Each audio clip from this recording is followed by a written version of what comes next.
Jason's on the wrap-up show saying he thought I was on drugs because I fell asleep after the show while talking to him. Let me tell Jason, you're not exactly like talking to a young Tony Robbins. All right? I don't know if everybody else in your life, Jason, does cartwheels after a 5-hour radio show while talking to your exciting fat ass. How do they keep their eyes open? I'm not one of them.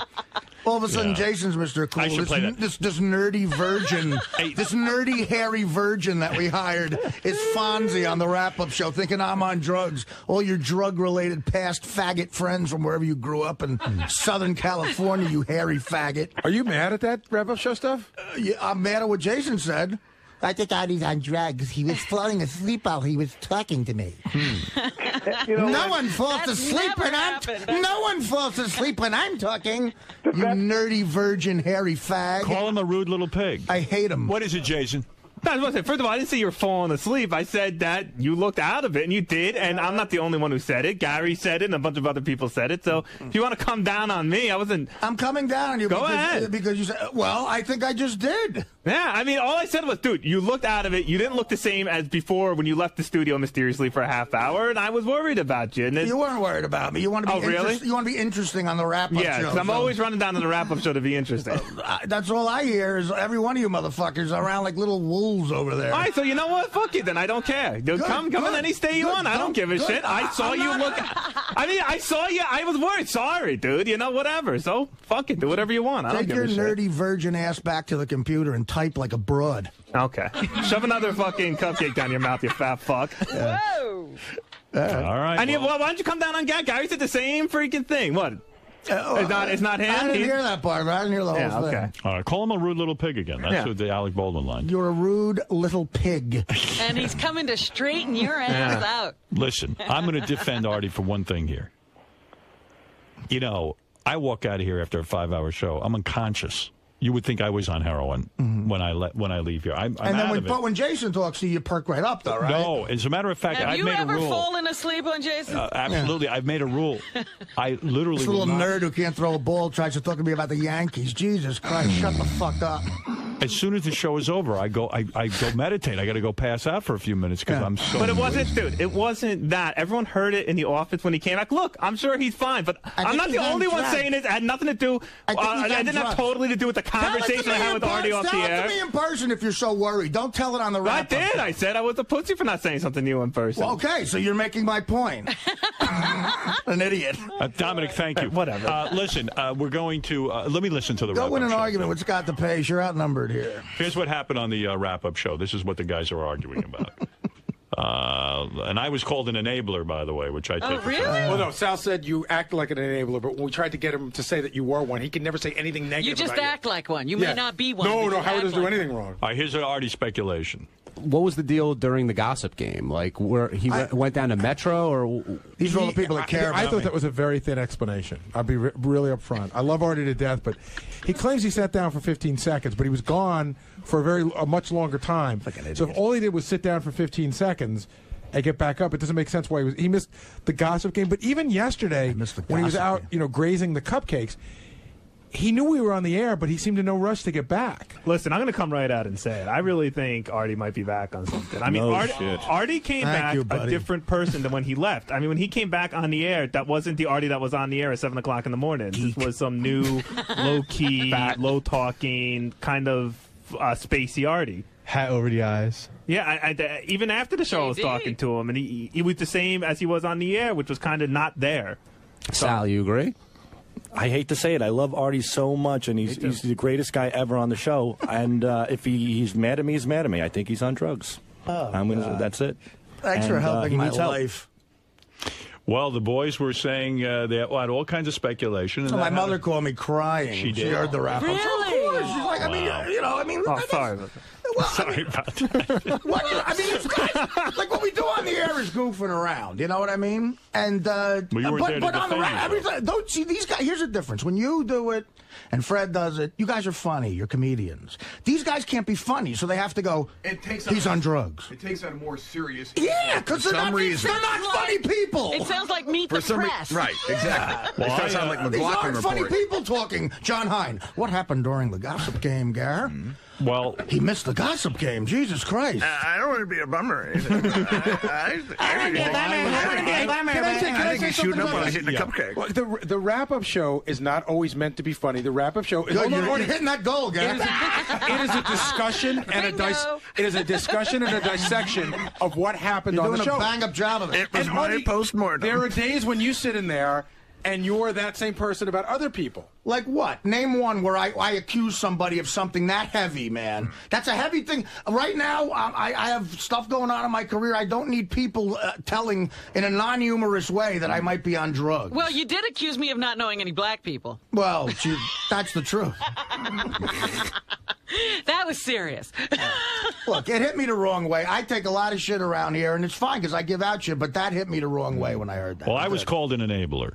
So where's that? I'll play you that. I don't want to say that Howard's an enabler because he's not. But the truth of the matter is, if Howard ever took Artie aside and said, "Look, don't fucking fall asleep on my show. It offends me," Artie would never fall asleep again. But when everybody Artie does what Artie wants to wait do. a minute. Yeah, I don't agree with that. But when everybody's giggling and turns it into a 25-minute segment on Artie falling asleep again, it kind of in the back of his mind says, "Hey, you know what? I can roll with this." You know, when Howard spends 25 minutes on Artie's pancakes, it's always funny. So again, I think Artie's saying, "What the fuck?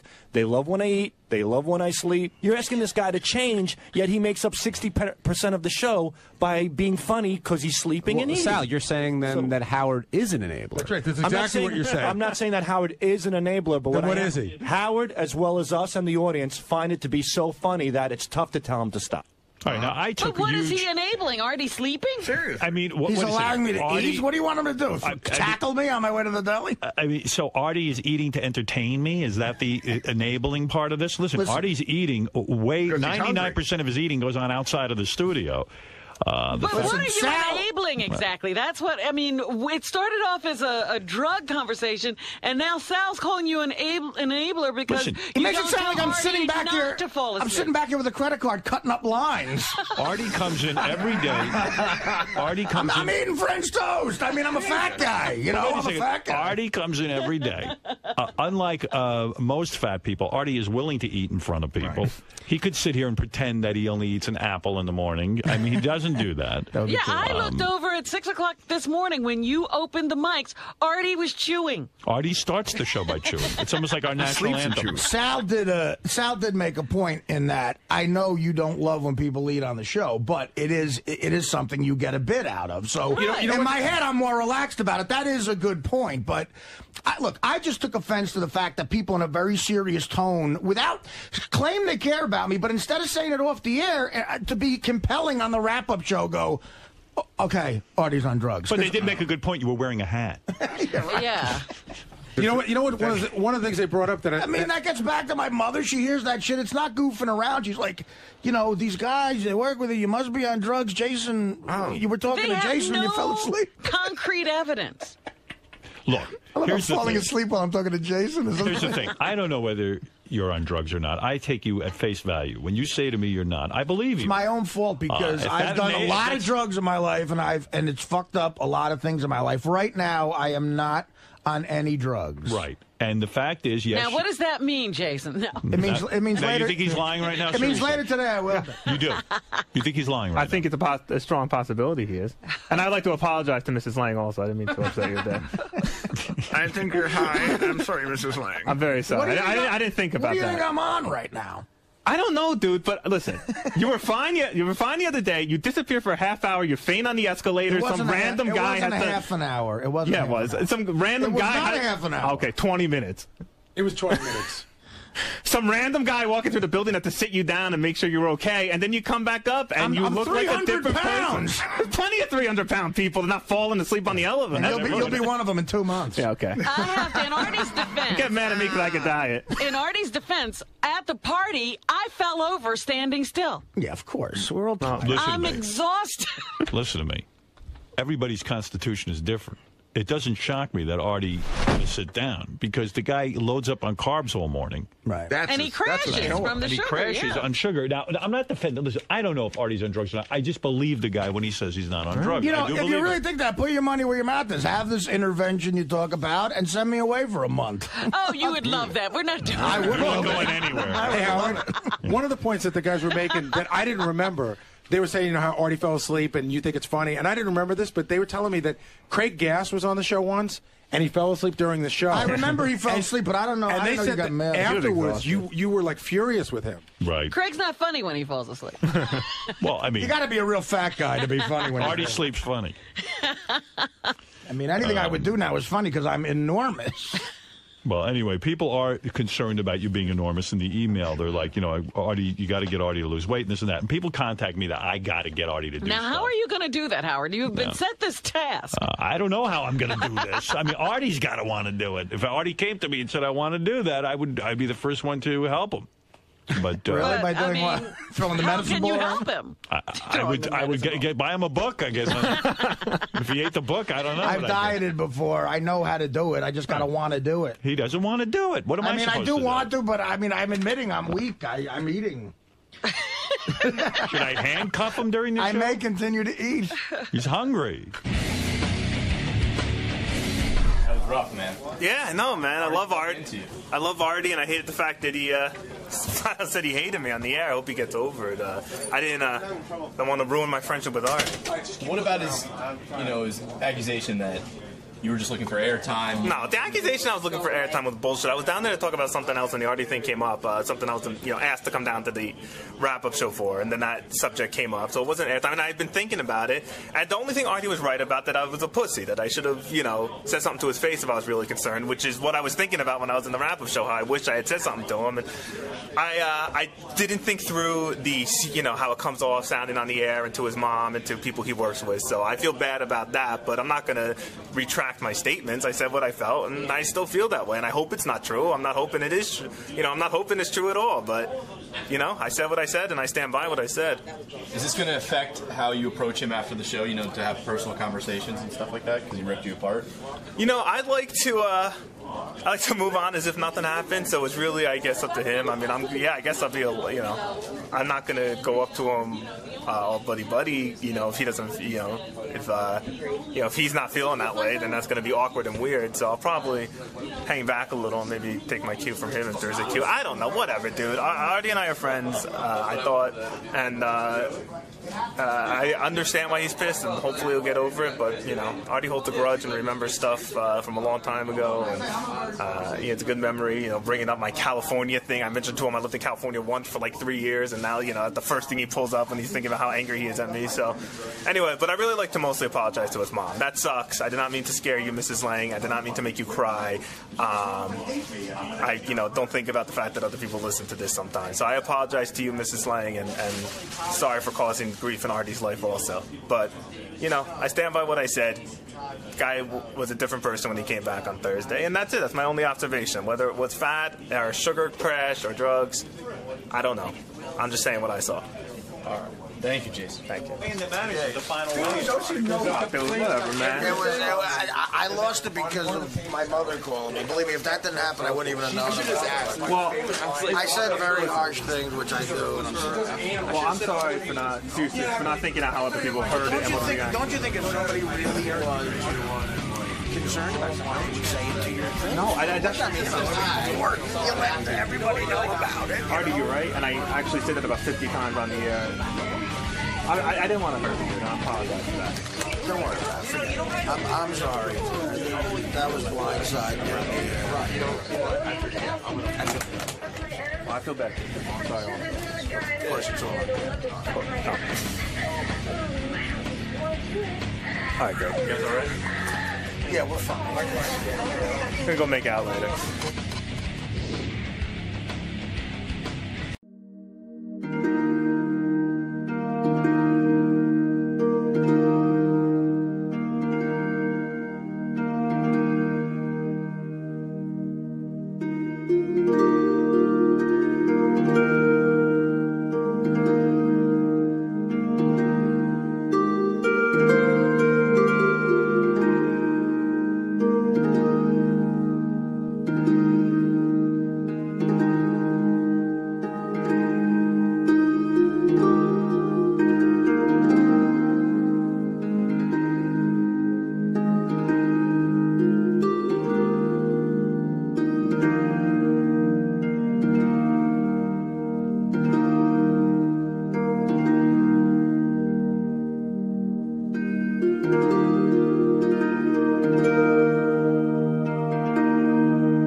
Xin chào các mọi người, và hôm nay bên em lại về một chiếc Hyundai Accent xe sản xuất 2018 bản 1.4 số tự động. Và đây là bản tiêu chuẩn thôi, không phải bản đặc biệt nhé, vì vậy nó không có cửa lóc. Và con này thì là một trong những con mà em mới nhập về. Giá nó cũng khá là mềm, bởi vì là nó cũng bị va quẹt ở phần sườn bên phụ. Đấy. Tuy nhiên là không ảnh hưởng gì đến chassis cũng như là máy cả.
Bye.